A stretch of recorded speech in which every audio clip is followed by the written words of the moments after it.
Hey there, I'm currently greeting you at the end of the video. This is my Akko 3068-9009 retro build. Now, this is it at the end of the video. This is it before.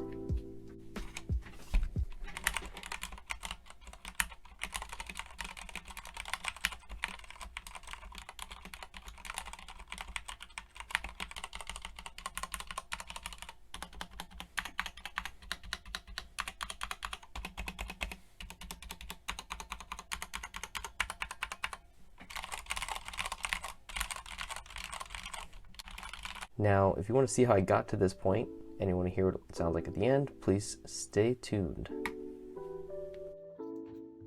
This was my first keyboard into the mechanical keyboard world. It's a few years old. Thought it was great at first, but now it absolutely sucks because now I'm into better stuff. I'm going to get down to the bare bones here and remove these pesky cherry reds. First thing first, I'm going to pull out my Michael's Craft Faux, and this sound is true ASMR, to be honest. Now that we've got it all cut to size, we just got to put it back in the case. And this stuff does make kind of a poppy sound. I wouldn't say it's super deep, but it's kind of nice. I do want to try some new sound dampening things in the future and take my boards apart. Now I just have to make sure everything fits nice and snug without too much tighten. And we also got to do a tape mod here, so we got to make sure there's extra room. I got this kit on Amazon for a soldering iron because I didn't have one. So only 17 bucks. It came with some kind of decent-ish wire cutter. I don't think I'd use this really on anything sensitive, so I might just use that for cutting stuff. The soldering iron, pretty nice, decent quality. The solder, tips for the soldering iron, a screwdriver, which I didn't have a small screwdriver like this, so this is absolutely perfect. It's magnetic at the tip. If you take the tail end off, you'll see there's a bunch of different size screws on the inside.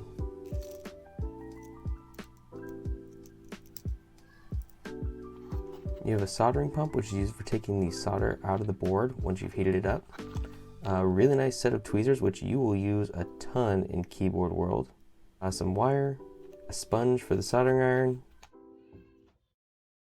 Now I apologize for the location change, but I needed more space. So here we are at my dining room table, soldering some switches off.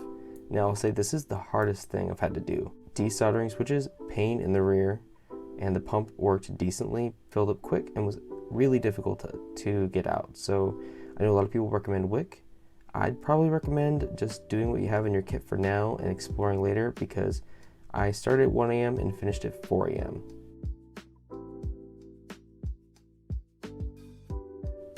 Back in the dining room, this time on a paper towel. We're moving on to the stabilizers. These are cherry stabilizers, and they work really, really well. They're stable. The wire on it's super thick, and they're very tuned, meaning they're flat. And I really like the way these feel. The feet still need to be clipped off, and they need to be lubed because there's no lube on these whatsoever. They are bone dry. So we take them out one by one. And just to give these guys a little extra care, I'm gonna wipe them down with some alcohol, just because they've been in dirt, grime, hair for the last 2 years, and I feel like they deserve some love. Now we're just gonna clip each piece and lube them. This is a super simple process. I recommend everyone try this at least once. It's fun, it's rewarding, and easy.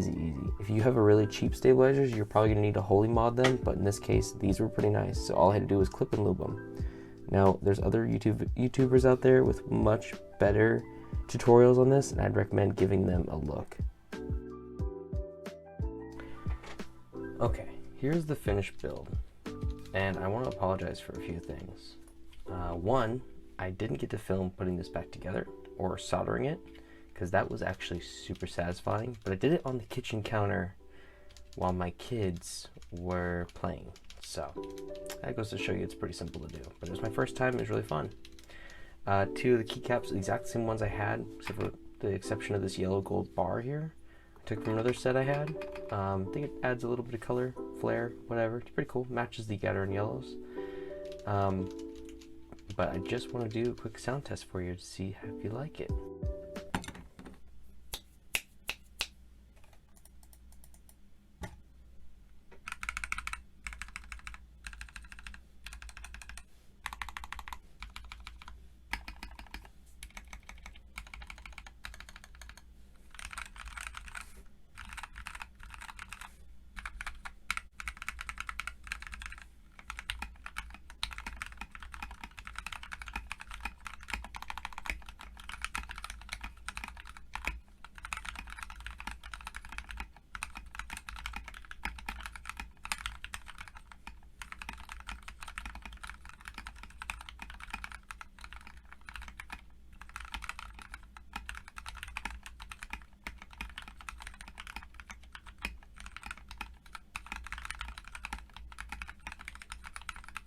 all in all, I'm actually super excited the way this turned out. You know, if you have a board that you're just not happy with anymore, I completely recommend just upgrading it. Get a solder kit that I got for about $17. Get some new switches. I think all in all, it's costing me about $40 to upgrade, and it sounds like a very nice board, and I would definitely use this again. Anyway, if you want to see more videos like this, let me know, and don't forget to like and subscribe.